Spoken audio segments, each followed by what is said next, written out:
Hey guys, thought I'd quickly run through my 3.28 league start plans. I'm gonna do Holy Hammer Inquis, at least a league start. Um, new skills, obviously that comes with some risks, but it looks pretty decent, and Rider's a slam, so they've been pretty fun the last few leagues. I also don't like leveling multiple characters in the league, so if this doesn't work out, at least being able to pivot to Kinetic Blast of Clustering or Fusillade, or Man to Man, or even the other holy skills on Guardian look like they have some potential.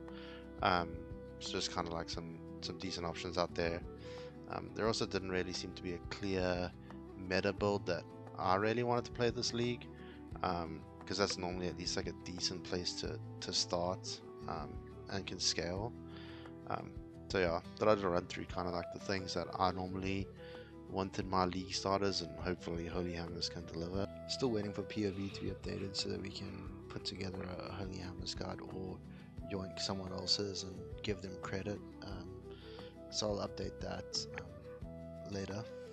But back to our general league start requirements, which is like has some AoE, at least average clear speed. You don't need a Void Stone boss carry. I just don't really do that.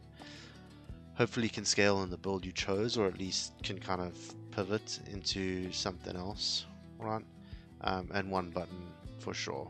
Like, I'm not out there trying to do combos and set things up.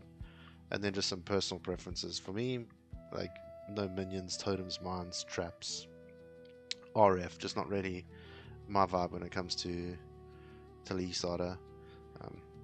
And I think Holy Hammer has some good clear potential for sure, especially if you can generate the power charges, and then for bossing, if you can get enough AoE for some good overlaps, I think it should deliver. And then on Inquis, maybe there is enough like tank with Consecrated Crown that we can kind of at least boss a little bit.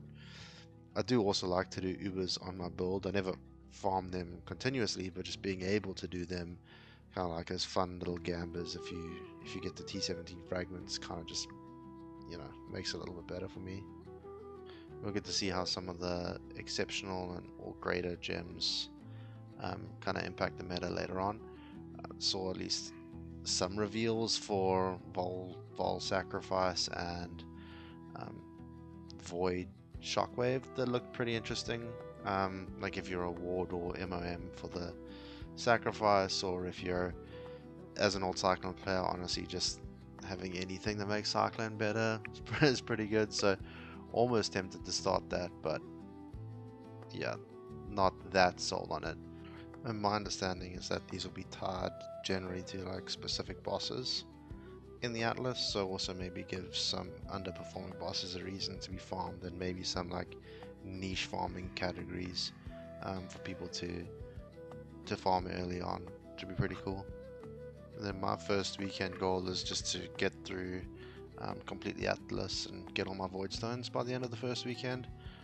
I don't focus too much on currency strategies or doing like Sanctum or Highest. Like maybe a couple contracts just before I hit maps, but nothing outside of that. I just kind of want to complete the Atlas ASAP, since it kind of unlocks more strategies and kind of just like base currency. I think this league, the general map progression is kind of going to give a decent baseline for currency. Like the Mirage has modifiers that will give currency.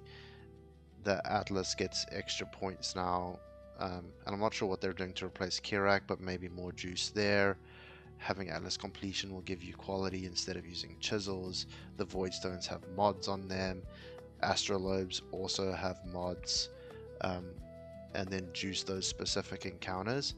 So I think just focusing on Atlas completion and getting through that is going to be kind of like a good way to progress early.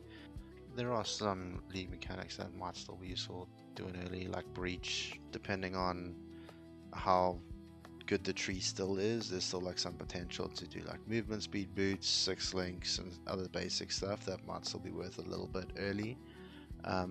Expedition, I mean, Big Boom's pretty fast, and if Rog is back with nerfs to the tree and to settlers, then maybe farming logbooks, especially like the 4 implicit ones, might sell pretty fast and be worth something. Um, Blight, like they nerfed the top end, like actually just like all of Blight, but I still think with the astrolabes and the new belt that you can get, like oils might be worth it because people will be anointing belts as well. So it might still be a decent farm on like the more base level instead of the super juicing to get like the big explosions of loot, but pretty decent there. And for settlers, if the scarabs are cheap, it gives it a couple extra magic monsters and stuff that can help generate maps. And then if you're getting the ore, you can ship that off for chip currency early, which might be pretty helpful. But yeah, just to recap, my personal strategy would be go Holy Hammers, rush the campaign, try not to get too caught up in doing the lead mechanic, which historically I've done and taken way longer to do the campaign than is necessary. If that doesn't go well, when I enter maps with Holy Hammers, maybe pivot to Kinetic Blast of Clustering, which is pretty cool. And then just focus on finishing the Atlas, and then once I'm done with that, I'll start looking into like currency strategies and different farms, and I'll kind of make videos on what I'm seeing and if it's like any good or not.